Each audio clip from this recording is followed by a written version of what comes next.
Réinfo France 1, l'info qui respire, le podcast qui inspire. Bonjour à toutes, bonjour à tous.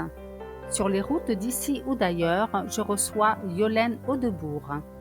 Elle est créatrice de Co-Ose, cabinet de coaching, d'accompagnement, d'animation, de formation.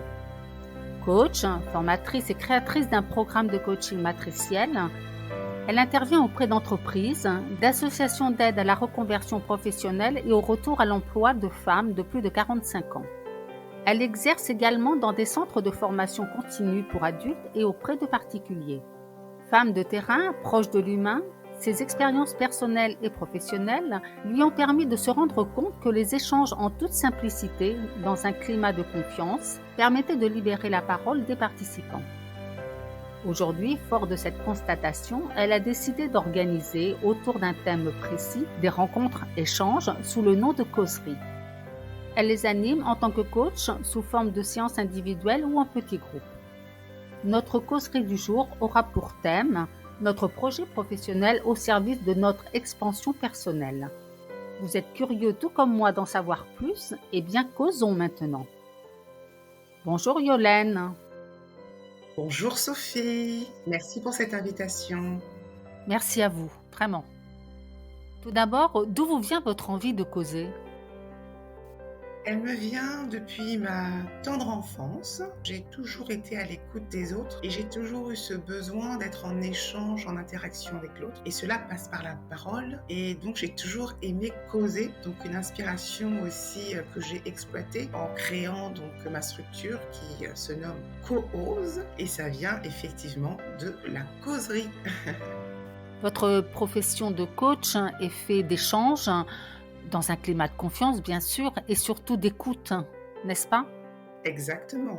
L'écoute active, c'est la communication non violente et c'est l'intention première de vouloir créer un espace de reliance entre l'autre et soi, où effectivement nous sommes dans l'écoute, nous sommes aussi dans le don, cette volonté de donner gratuitement sans forcément avoir de retour, ou ne serait-ce que le retour que d'écouter l'autre et de recevoir ce que l'autre a à nous dire. Je vous ai rencontré lors d'une animation d'atelier il y a quelque temps et ce qui m'a fasciné chez vous, c'est votre aisance, votre gentillesse, votre écoute et votre sourire intérieur qui brille vraiment en permanence en vous et qui illumine l'espace extérieur. C'est quelque chose qui vous anime.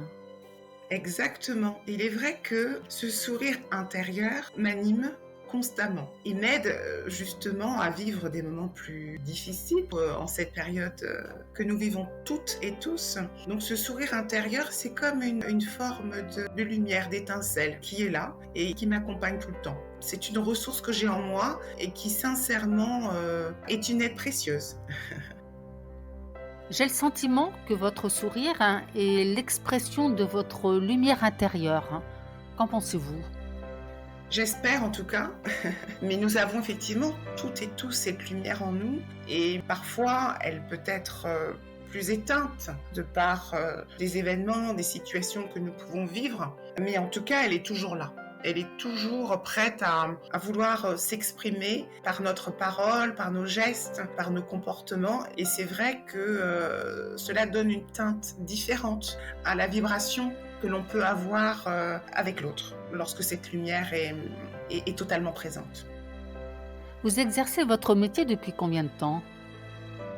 Depuis réellement, j'ai 48 ans.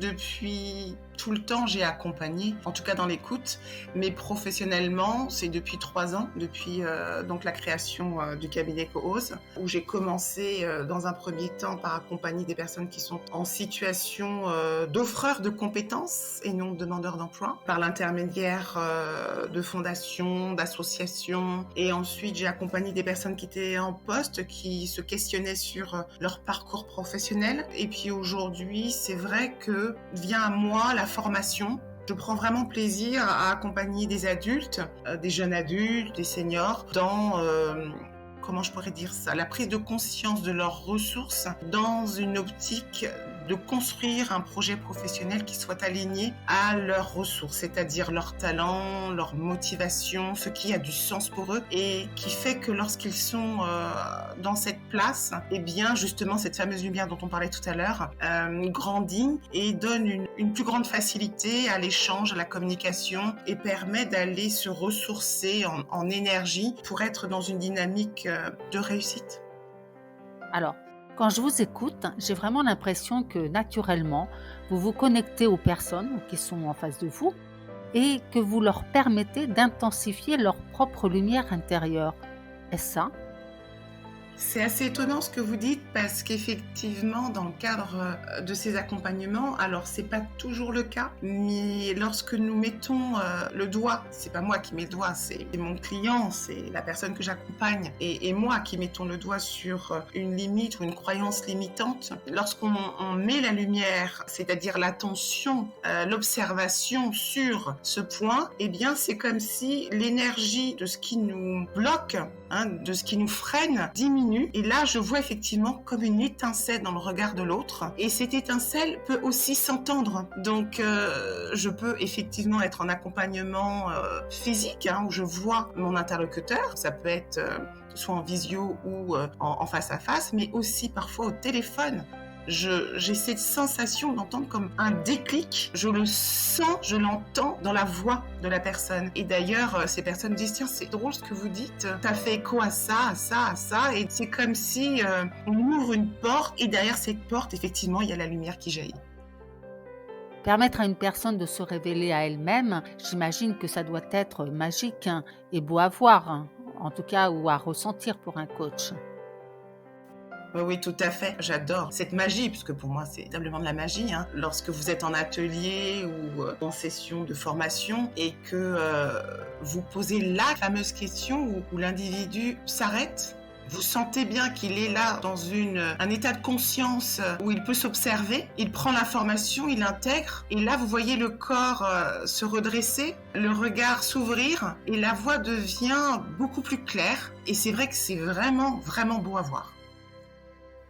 Cette magie dont vous parlez peut se faire, je suppose, que dès l'instant où il y a un climat de confiance entre vous et l'autre. Ah, complètement. Complètement, parce que derrière ces accompagnements, c'est avant tout une reliance entre le soi de l'autre et le soi de la personne qui accompagne. Je ne parlerai pas de fusion, mais vraiment de reliance. On se relie à quelque chose, on se relie donc à l'échange et on sort bien plus riche après ces expériences, parce que ce sont des expériences de vie. Vous animez des ateliers, la synergie d'un groupe est importante, certes, mais je pense que cela ne suffit pas. L'intention du coach doit être primordiale, à mon avis. Oui, je suis d'accord avec vous. Ne serait-ce que déjà, si je vais parler du groupe, mais le coach, la personne qui accompagne, vient déjà avec son énergie. Ce sont des énergies subtiles. Il y a l'émetteur et puis il y a celui qui le reçoit, donc le récepteur. Mais bien entendu, la personne qui va recevoir, en tout cas la quantité qui va être reçue, sera aussi conditionnée à l'ouverture de la personne qui reçoit. Je peux très bien vouloir partager énormément d'énergie, mais si l'autre n'est pas en condition de recevoir, il va peut-être accepter que 10% de ce que j'ai à lui donner. Voilà, donc ça part quand même d'une intention, d'un état d'esprit, d'un état d'être. Et évidemment, lorsque nous sommes dans un effet de groupe, de partage, où on a donc une multitude d'énergie, celui qui est vraiment dans une volonté, dans une intention de recevoir, il repart gorgé d'informations, parce que nous sommes d'accord que nous baignons dans un état de conscience, mais la conscience, c'est de l'information. Donc l'information peut être orale, peut être verbale, mais elle est aussi subtile. Donc même si je ne dis rien, je suis là déjà en état de veille pour recevoir et pour donner. Arrive-t-il que des personnes, par exemple, assistent à vos ateliers sans grande conviction et qu'au fil de la session, le manque d'intérêt se transforme en grand intérêt ? Alors effectivement, l'intention, c'est primordial. Mais lorsqu'on vient, par exemple, dans un groupe, on ne connaît pas l'autre, les autres, on peut être dans une posture de crainte, de peur, on peut être soucieux, et ça se comprend. Et au fur et à mesure, l'intention se construit, se libère, et il y a des personnes qui, au départ, sont fermées et repartent très ouvertes. Et d'ailleurs, ce qui revient très souvent, je n'aurais jamais pensé que j'aurais pu m'ouvrir aussi facilement autour de personnes que je ne connaissais pas. Et ça arrive systématiquement. Pour moi, vraiment, vraiment, la magie du groupe, elle est exceptionnelle. C'est aussi pour ça que j'aime les ateliers et je souhaite vraiment développer ce format de partage collectif, collaboratif, parce que sincèrement, on ne peut que repartir grandi. Est-ce vraiment juste si je dis que les actions transforment le quotidien et créent l'avenir? Oui, alors c'est vrai que l'action, c'est l'aboutissement, je pourrais dire, de l'intention. C'est le début d'une transformation. Et c'est vrai que c'est à travers l'action qu'on est dans la présence. Parce que sinon, on reste au niveau du mental. Alors c'est une première étape, mais la deuxième étape, elle est de transformer cela. Et évidemment, l'action, c'est pour moi le début d'une concrétisation. Concrètement, comment se passe une causerie? Alors c'est simple, le dernier atelier que j'ai donc animé le 18 novembre dernier, je propose une visualisation, ça peut être une photographie que je propose, une image, donc là effectivement nous sommes en format podcast, on peut très bien imaginer, on a en tout cas ce pouvoir en tant qu'être humain, donc moi ce que je vous propose c'est de visualiser sur le chemin. Et ce chemin, c'est comme un parcours que nous allons emprunter pour construire notre projet professionnel. Et dans ce parcours, nous allons, d'une certaine manière, nous découvrir. Nous allons partir avec une boussole que j'appelle la boussole SVP. S pour ce que je sais, donc ce que je sais de moi, ce que je veux, ce que je peux, mais aussi ce que je ne sais pas de moi. Je vais donc découvrir ce que je ne sais pas de moi, tous mes potentiels. Pour moi, effectivement, la construction d'un projet professionnel, c'est d'aller se trouver. Et donc, cette causerie, je peux, par exemple, vous proposer, Sophie, à votre avis, derrière une construction professionnelle, qu'est-ce qu'on peut y trouver ? Derrière une construction professionnelle, on peut y trouver la réalisation d'un rêve, par exemple, un autre mode de vie, de nouvelles perspectives, une autre façon de voir la vie, voire de la joie, je pense, oui. Oui, et on se rend compte que finalement, on part d'un sujet professionnel qui nous amène au personnel. Chaque personne a son propre développement personnel. Aussi, je constate par expérience que le travail intérieur à fournir n'est fait que par la personne qui souhaite une transformation.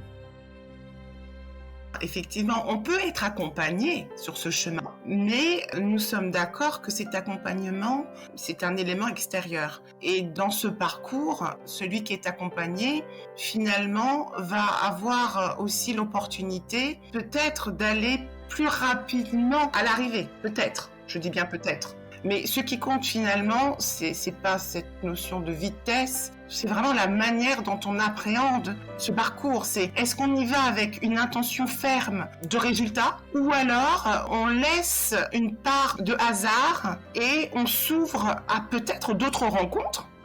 On peut partir accompagné avec une personne et puis au milieu, une autre personne et puis arriver à 10. Comment est-ce qu'on peut savoir ? Et c'est vrai que c'est dans ce lâcher-prise, dans cette ouverture à l'autre, à soi, que jaillit la richesse du chemin. Et pour moi, lorsqu'on est dans cette démarche-là, ce qu'on appelle entre guillemets l'échec, lorsque par exemple, on est dans une démarche de construction professionnelle, on a donc une idée. On fait en sorte de réaliser cette idée et puis on se trouve devant certains obstacles. Et puis parfois, la motivation n'est plus là. Et là, on se dit, c'est un échec, j'abandonne. Alors, on peut avoir cette vision des choses, mais si on prend de la hauteur, on peut voir que finalement, c'est pas véritablement un échec, c'est juste un caillou sur le chemin. C'est juste ça. Si c'est un caillou sur le chemin, on se rend compte qu'il y en aura d'autres cailloux. Est-ce que pour autant, ça remet en question ce parcours. Non, ça va au contraire l'enrichir. Parce que l'idée, c'est véritablement de se retrouver. Je ne suis pas la seule à le dire. Un grand monsieur comme François Chang en parle. Il considère que on ne peut connaître le bonheur ou la satisfaction que par la souffrance. C'est vrai que c'est une manière peut-être dure, en tout cas on pourrait avoir cette perception-là, mais je pense que l'échec, c'est vraiment une perception humaine. L'avoir comme quelque chose de dur et de négatif, c'est une manière de voir les choses. On peut aussi l'avoir comme une porte d'entrée pour mieux se connaître, pour dépasser ses limites, comme ouvrir cette porte pour voir autre chose derrière. Pour l'expérimenter, je peux dire que se transformer intérieurement, s'améliorer afin de vivre la meilleure version de soi-même, demande vraiment une forte détermination et une discipline au quotidien, surtout quand les événements de la vie font mal. Exactement, tout à fait. Et c'est vrai que pouvoir être dans cet état d'esprit, on est bien d'accord que ça demande presque de l'entraînement. Je ne pense pas que ce soit inné à notre nature humaine avec cet ego qui nous pousse à aller au-devant de tout ce qui pourrait potentiellement être menaçant et où on est guidé par la peur. Et c'est sortir, c'est s'extraire de ça pour être dans ce côté positif. Alors être positif, c'est pas forcément voir le monde en mode bisounours. C'est un véritable effort, c'est une volonté de se dire ok, a priori la situation elle est comme celle-ci. Comment je peux la voir autrement avec un regard positif? Je donne un exemple. Dans le cadre de la construction de mon projet professionnel, fondatrice du cabinet, j'ai été amenée à vivre des moments compliqués et difficile. Donc je pouvais effectivement voir les choses d'une manière purement négative et là être dans le jugement. Un jour, je me suis dit tiens, c'est quand même assez drôle que les choses reviennent régulièrement. Qu'est-ce qui fait que ces événements soient récurrents? En moi, il y avait une croyance limitante. Je n'avais pas pris conscience de ma valeur. J'avais des difficultés par exemple avec certains clients. Ce qui m'était proposé était une tarification très basse. Et là, j'étais vraiment très en colère. En mettant évidemment la faute sur l'autre, j'ai appris que la solution venait de moi. Je me suis dit, tiens, il y a encore du travail à faire sur ta valeur. Je me suis rendu compte qu'il était temps que mes prix soient plus en harmonie avec la qualité de ce que je donne. À ce moment précis, c'est comme si je récupérais en moi cette ressource. Et donc, ça a changé le regard de mes clients. Il n'y avait plus vraiment besoin de négocier. C'est avant tout des expériences de vie. En vous écoutant, je me dis qu'au final, tout est source d'enseignement et que derrière un blocage, une croyance négative, il y a toujours un cadeau caché. Exactement. Et c'est pour ça que je dis, sur ce chemin, les petits cailloux, où parfois on pense... ce sont des gros cailloux, parce qu'on les voit comme ça, eh bien ce sont surtout des renseignements sur nous. Je suis vraiment convaincue que si on prend conscience de cela, eh bien on grandit, on se construit, on est justement dans ce que j'appelle l'expansion. La construction d'un projet professionnel peut nous permettre d'être dans une expansion personnelle. Créer son avenir demande vraiment de la persévérance. Que pourriez-vous dire aux personnes qui se découragent, baissent les bras et attendent, par exemple, le bon moment, l'opportunité pour agir? C'est dans l'action que la magie aussi s'opère. Et donc, je crois que nous avons tendance à vouloir cocher toutes les cases avant d'être dans l'action. Et je pense qu'il est préférable d'être dans l'action et de cocher les cases au fur et à mesure. On n'a pas besoin d'être prêt pour démarrer. On a surtout besoin de démarrer pour être prêt. À vous entendre, je me dis que le chemin d'une vie, avec tout ce qu'il comprend, se fait par une multitude d'actions. Exactement, tout à fait.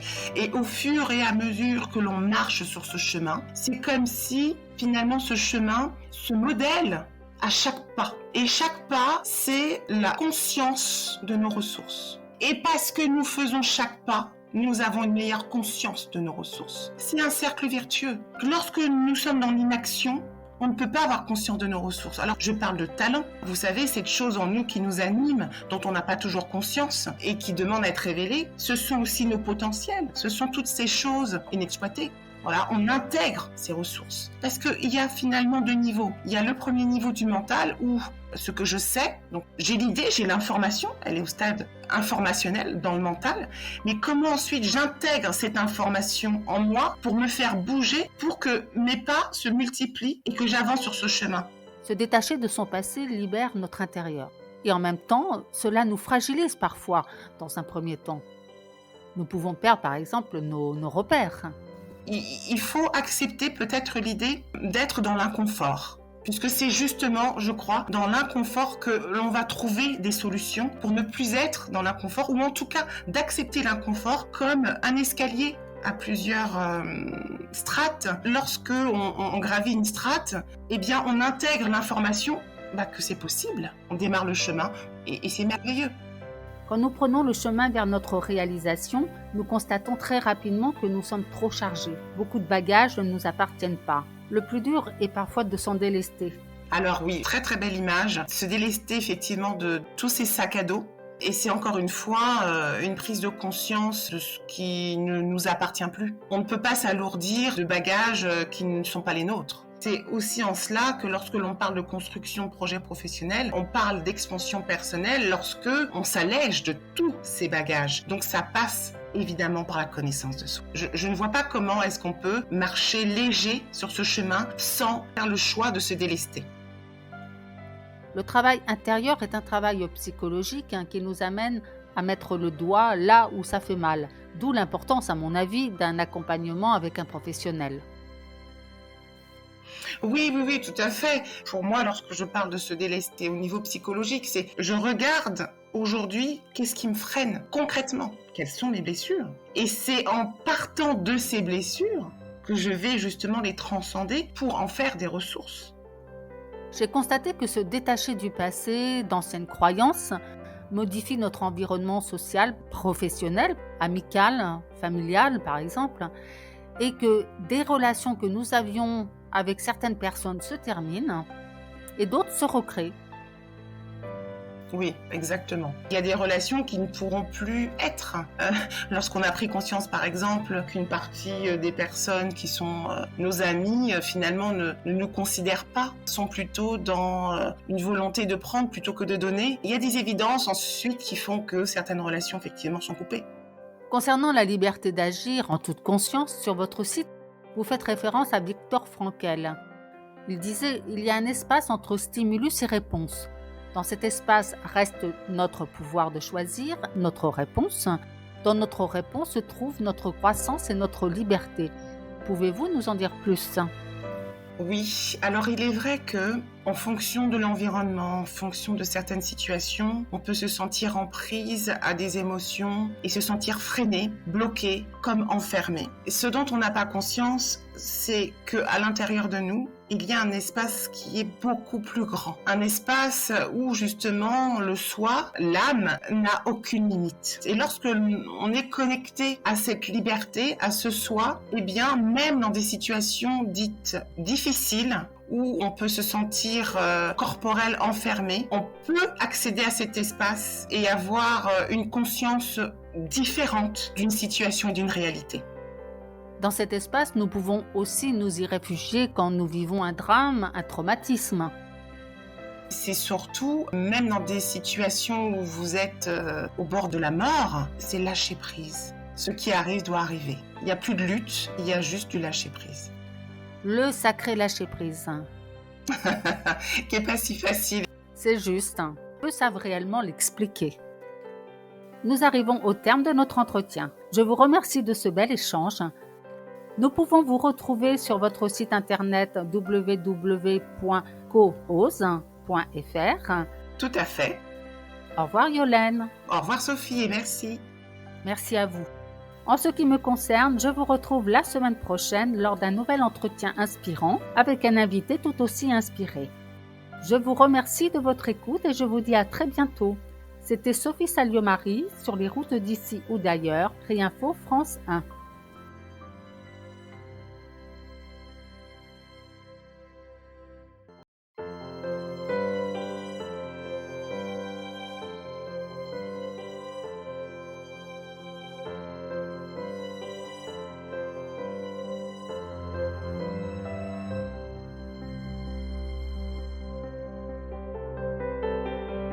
Réinfo France 1, l'info qui respire, le podcast qui inspire. Bonjour à toutes, bonjour à tous. Sur les routes d'ici ou d'ailleurs, je reçois Yolène Audebourg. Elle est créatrice de Co-Ose, cabinet de coaching, d'accompagnement, d'animation, de formation.